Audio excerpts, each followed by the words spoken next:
та бүхэн өнөөдөр хуваалцах байгаа бол бид нар хэрхэн одоо тийм ээ үр нөлөөтэйгээр бүгдөө залбирах бай талаар хуваалцах байгаа. За надад богинохон цаг байгаа учраас бүгдөө хамгийн нэгдүгээрт нь би эндээс нэг 5 зүйлийг хуваалцсан. Тэгээд энэ бол би өмнө нь яаж одоо залбирахад хариултаа авдаггүй тийм ээ саадуудын талаар ярьдаг байсан. Харин өнөөдөр хэрхэн бид нар тэгвэл хариултаа авах вэ? Библи бидэнд зааж байгаа. Яг энэ зүйлүүдийг хуваалцъя. Нэгдүгээрт Бурхан биднийг үнэхээр итгэлтэйгээр залбираасаа гэж хүсдэг ба. За би нэг ишлэл уншина. Марк 11-ийн 24. Итгэлтэйгээр залбираасаа гэж хүсдэг. Марк 11-ийн 24. Тийм учраас би та нарт хэлье. Та нар юуны төлөө залбирanгүй түүнийг авсан гэдэгтээ итгэх тун. Тэгвэл тэр чинь ёсоор болно гэжсэн. Энэ Есүсийн хэлсэн үг шүү. Та нар бүгдөө дахиад үгийг харъя. Та нар юуны төлөө залбирanгүй түүнийг авсан гэдэгтээ итгэх тун. Тэгвэл тэр чинь ёсоор болно гэж хэлсэн байна. Залбирдаг хүмүүс үнэхээр үг яриандаа болгоомжтой байх хэрэгтэй. Бид нар өөр хүмүүсийнхээ төлөө залбирчаал дараа нь стресстэй бухимдаад янз бүрийн тунхаглагаасаа болгоомжтой байх хэрэгтэй. Залбирдаг хүмүүс үг хэлээ үнэхээр цэгэндэг байх хэрэгтэй. Яагаад гэвэл тэгвэл тэр чинь ёсоор болно гэж хэлсэн байна. Итгэл бол яг л тийм ээ хөрөнгөтэй адилхан хадгалж хамгаалж явах хэрэгтэй. Бид нар итгэлгүй үгсийг итгэлгүй байдгийг тунхаглах юм бол итгэлгүй л байна. Дараа санаж байгаа 12 жилийн турш цус алддаг байсан өвчтөе эмэгтэй хүмүүсээс Есүс идгээдэг юм байна. Есүс өвчтөе хүмүүсийг идгээж гэдгийг сонсоод яасан? Тэр би түүний гадуур хувцсанд нь л хүрвэл идгэрэх болно гэж тэр үгэлсээр байсан гэж хэлж байгаа. Аманда. Үглэнэ гэдэг чинь юу гэсэн үг юм? Дотроо бодно гэсэн үг биш. Амаараа гаргана гэсэн үг байгаа. Би идгэх болно. Би идгэх болно. Та нар хараа энэ 12 жилийн турш цус алддаг байсан өвчтөе хүн бүх аргаа барсан байна. Тэгээ бүр мөнгөчгүй болсон, юучгүй болсон. Тэгээд нийгмээс гадуурхагддаг гэсэн. Тухайн үеийн нийгэмд бол ийм өвчтөе хүнийг нийгмээс гадуур амьдруулдаг байсан. Хүсэж байгаа хүнтэй уулзахгүй, хүсэж байгаа зүйлээ хийж чадахгүй. Яг л хуучин гэрээний дагуу энэ бол бузарцсан хүн гэж үзэж байгаа. Гэтэл энэ эмэгтэй би хүмүүсийн дундуур тийм ээ маш олон хүмүүс бүчихэд Есүсийг бүчин явж байхад Есүс тэгээ өөр зоригтой явж байсан шүү дээ. Өөр альд очиод идгэрлийн үйлчлэхээр явж байсан. Энэ эмэгтэйг ч идгэнэ гэж Есүс зориогүй. Гэтэл тэр яасан бэлээ? Би идгэх болно. Би идгэх болно. Есүс хүрсэн. Есүс хүч чадал гарсан гэж хэлж байгаа. Итгэлтэй хүн бол Бурхны хүч чадлыг өөрийнхөө амьдралд татдаг. Амен. Энэ орой ирсэн бүх хүний амьдралд Бурхны хүч чадал буух болтгоо. Амен. Хоёрдугаарт нь үнэхээр талархалтайгаар залбираасаа гэж Библи биднээс хэлдэг байна. Бид залбирж байгаа өөрийгөө нэг бодоо үзээрэй. Бид нэр яаж залбирч байна? Санаа зовоол. Бурхан минь ээ, тэгснээ баг ингээл дотроо бодлон тийм ээ, баг болохгүй байх дөө. Бүтэхгүй байх дөө. Бид нар үнэхээр талархах хэрэгтэй. Бурхан намайг аварсан баярлаа. Өнөөдөр хүртэл та дагуулсан баярлаа. Бузар муугаас хамгаалсан баярлаа. Талархаад ирэхээр яах вэ? Яг нөгөө жимс ногооны орхонд очихоор дардаг худаг байдаг гэсэн санаж байна. Жохоо ус хийхээр яаж тэрийг дараад ус гарахгүй. Жохоо ус хийхээр ус олгооддаг.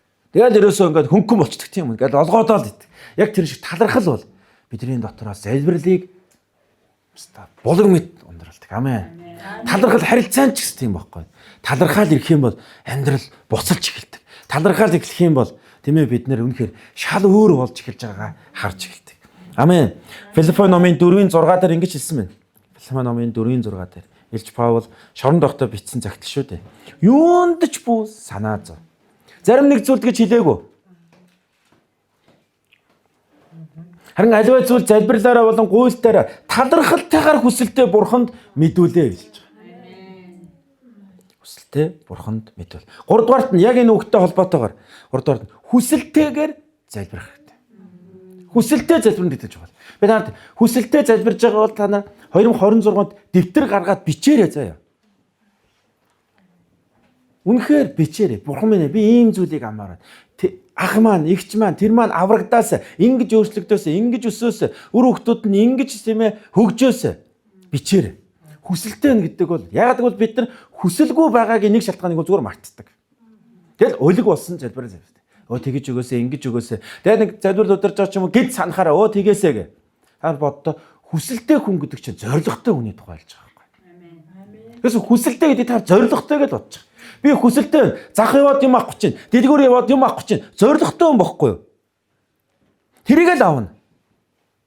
Хүсэлгүй хүн бол зүгээр янз бүрийн нүдэнд нь гоё харагдана. Тэгчүүлж гоё, ингэчүүлж гоё. Би өөр нийлээс итгэлийн амьдрал дотор явж байгаа зөндөө олон зүйлсүүдийг авсан. Машин тэрэгч бай, юу ч бай. Тэгээ яг тэр машиныг унж авж байгаа хүний машинд нь суугаад өрүүлээс нь ярьж хагаад эзэн минь ээ өгөөрэй.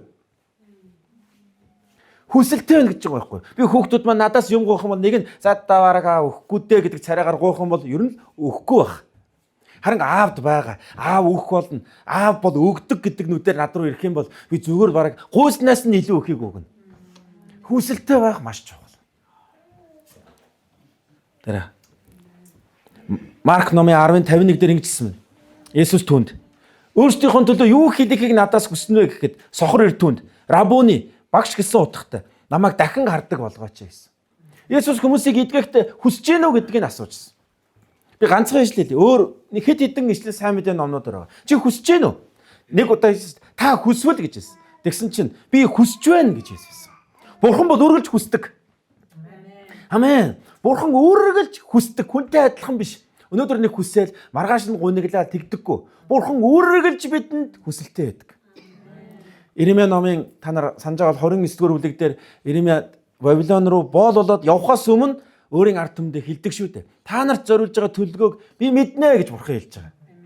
Тэр нь гайхамшигын төлөө биш. Харин сайн сайхны төлөөг төлөвлөгөө байх. Яг бол Бурхан бол сайн. Түүнээс үргэлж сайн л гарч идэг. Тэгээ ямар нэгэн зүйл Бурханаас хүсэн залбирч байна. Яа өгсөн ч яах, өгөхгүй байсан ч яах вэ?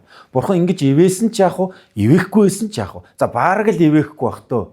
Тэгвэл их юм бол нэрэ бараг ивэхгүй шүү. Хүн дотроо боддогтойгоо адилхан гэж Библи хэлдэг. Хүн яг юу бодоод өөрийнхөө талаар. За та бараг дихгүй дээ.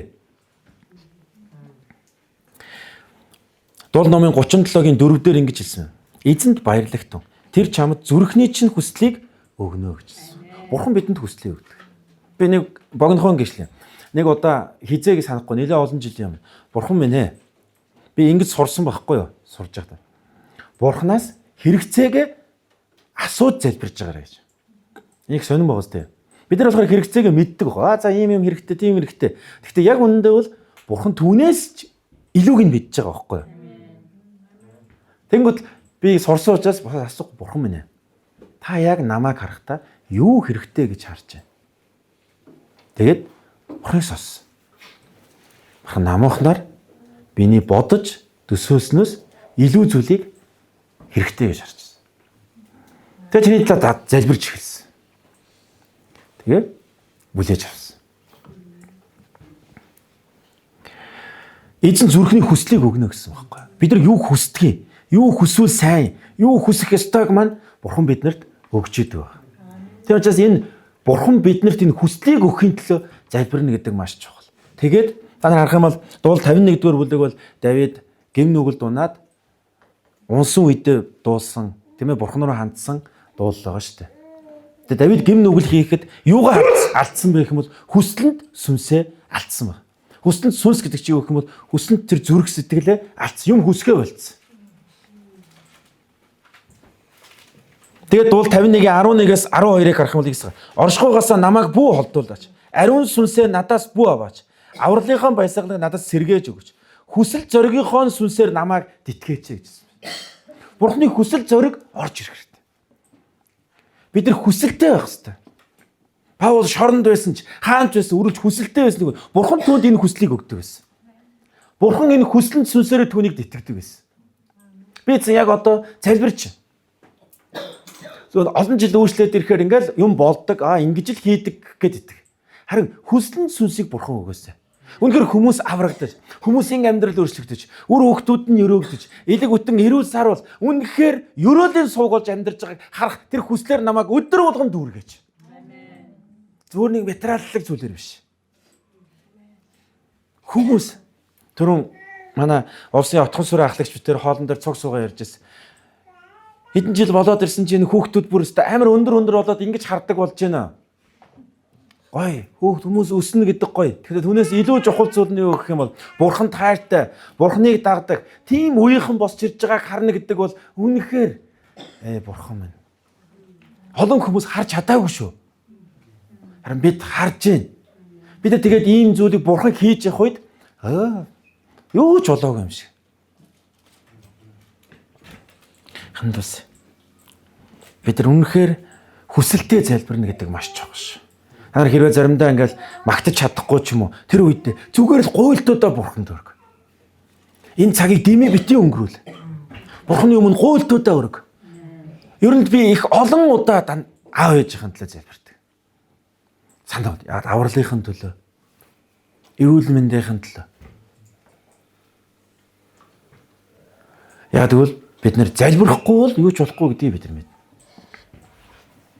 Хүмүүс надад тийм ээ хуваалцсан залбирж өгөөрэй гэсэн зүйлийн төлөө дахин тэр цагт залбирдаг. За болдгол магтаал болдгол цуглаан болж гин гэд бид нар хүсэлгүй болсон байдаг. Харин бид нар эзнээс тэр хүслэн сүнсийг тэр зүрх сэтгэлийг тийм ээ Бурханаас гуйж хүсэлтэйгээр залбираасаа гэж бодож байна. 2026 онд Бурханы бидэнд өгөхийг хүсэж байгаа маш их зүйл байгаа гэж бодож байна. Бидний бодол санаж байгаагаас ч илүү их зүйл байна. Паул сая хэлсэн шүү дээ тийм ээ Филиппо 4:6 дээр хүсэлтэй Бурханд мэдүүлээ гэж хэлж байна. Ямар хүсэлтэй вэ? За бүгдөө бууж байна. Хүсэлтэй Бурханд мэдүүлнэ. За бүгдөө дарга гэж бодъё л да. Ингээл өргөдөл хүсэлтэй оруулаад даргадаа өгнө тийм үү? Даргадаа өгөөл гарч ирээл ерөөсө хав ойрын ажилчдаа би ийм өргөдөл гаргасан, би ийм хүсэлт гаргасан гэж зарлан дуглаад яваад идэггүй үстэй.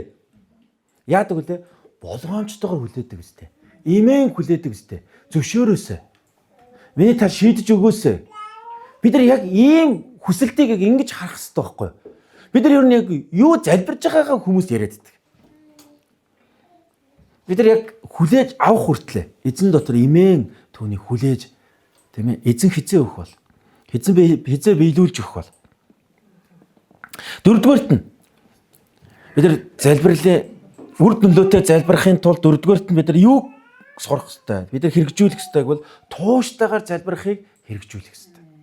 За бид нар өнөөдөр 1 сарын 21-нд Гинжин Мацаг барин өглөө өдөр орой гэд 3 хүн те Гинжин Мацаг бариад өнөөдөр сүүлийн өдөр. Бүх итгэмжтэй залбирсан хүмүүстэй бүгдөө нэг талархаас хаалгад ашиглах. Баярлалаа. Шика ахсан залбирлын сэдв гаргацсан байсан шүү дээ. Тэгээд дагуу тийм ээ 21 өдөрт 3 хүн гэвэл хэдэн хүн залбирсан байх вэ? Тийм ээ. Тэгээд яг ингээд одоо Ишлэл номын хаана хэлээд байсан нэг ийм үг гэдэг. Бурхны өмнө маш том ийм одоо вофер буюу те утлагын ийм сав. Тэгээ ариун хүмүүсийн залбирал тийш орж иж байна. Тэгээ дүүрэх үед Бурхан ажиллаа хийдэг. Ер нь бол зүгээр би жишээлж ярьж байгаа шүү заяа. За тэгвэл хуучин гэрэн дээр гитлэл номон дээр чи ийм утгатай байдаг. Миний хүмүүсийн тийм ээ над руу хашгирах тэр зовлонг би хараад би бууж ирлээ гэж хэлдэг. Тэд нар нэг л удаа зүгээр би зовж гинэ гэд бүгд тэр хашгирцсан чи бууж ирээг байхгүй юу? Тууштай залбирсан.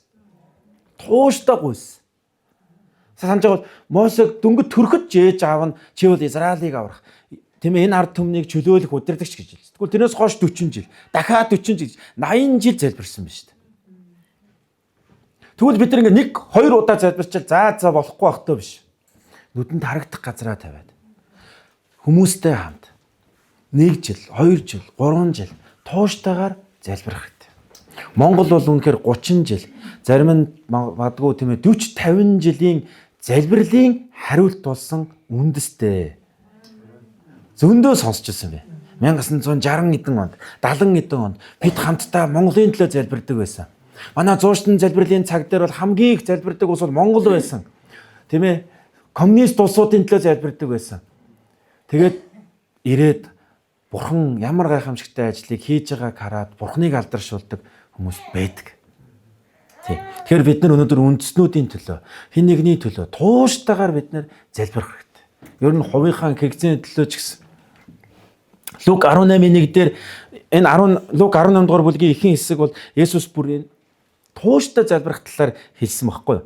Гэхдээ би 1-р ишлэлийн биш сэтгэл алдрахгүйгээр байнга залбирах ёстойг тэдэнд ойлгуулахын тулд ийм нэг сургаалт зөөрлөө л да. Та дараа нь уншаарай. Нэг шодрог ус шүүгч байсан талаар нэг эмэгтэй түүгээр шүүд өмгөөлүүлэх гэж зөндөө очдог.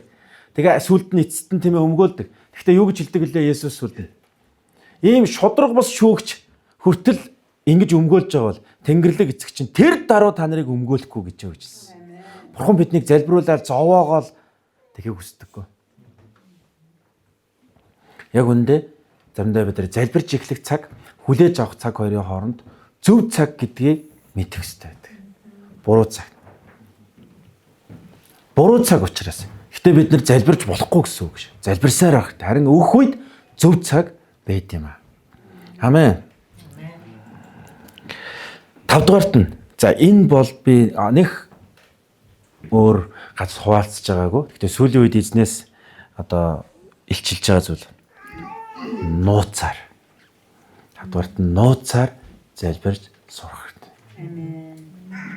Матай номын 6-гийн 5-аас 6-даа Есүс хэлсэн шүнэ. Залбирахдаа хоёр нүрд шиг бүү. Учир нь тэд хүмүүст харагдахын тулд синагогт ба гудамжны булан зогсоод залбирах дуртай.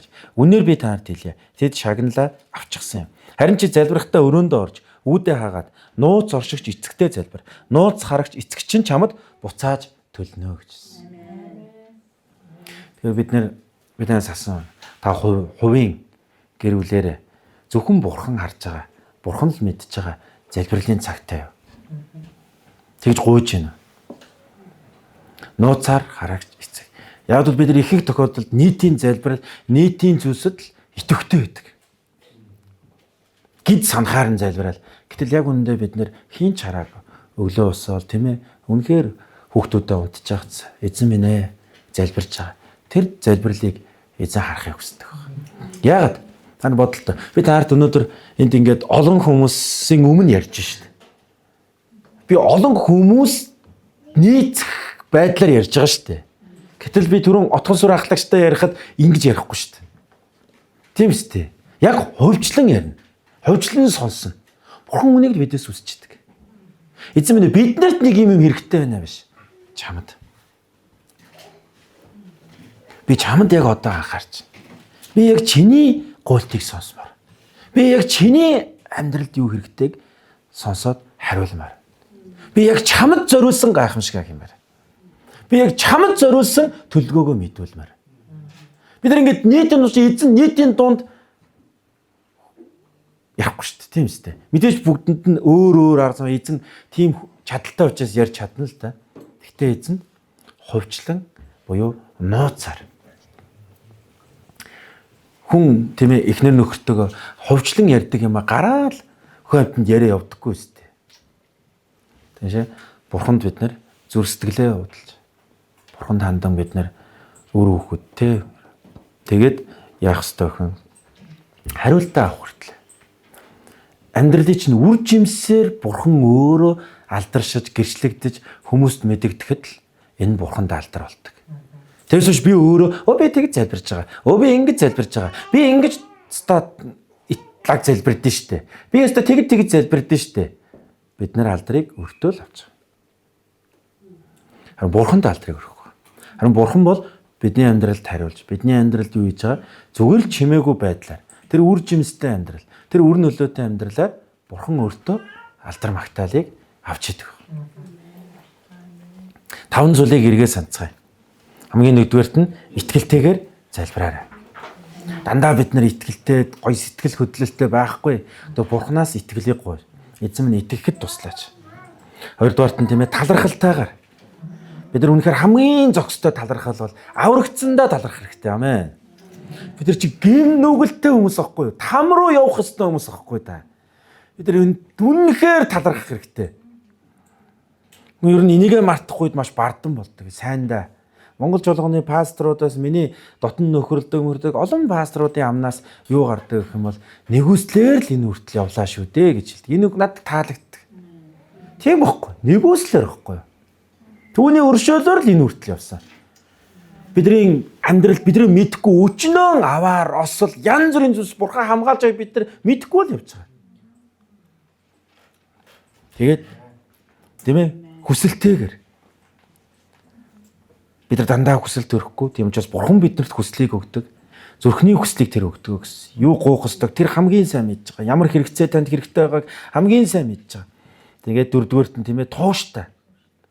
Тийм. Тавдугаарт нь нууцаар буюу хувьчлан эзэнтэй хандан гуйгаа. Ингээл хүмүүс Миний төлөө залбирж өгөөрэй. Иймний төлөө залбирж өгөөрэй гэж мянган гоё хүмүүсээр залбируулад, мундаг тослогоотой пастораар залбируулад. Магадгүй эзэн тэр өөрийнхөө сонгосон, тослогдсон хүмүүсийн залбирал гуйтыг тийм ээ одоо хэрэгсэхгүй болгохгүй тул биелүүлэх л баг л та. Гэхдээ эзэн юу хүсдэг юм бол өөрөө залбираасаа гэдгийг хүсэж идэг. Амен. Та хамтдаа залбирая. Дараад нь манай ахлагч нар хэд хэдэн залбирлын сэдвийн дагуу бүгд хамтдаа залбирах бол.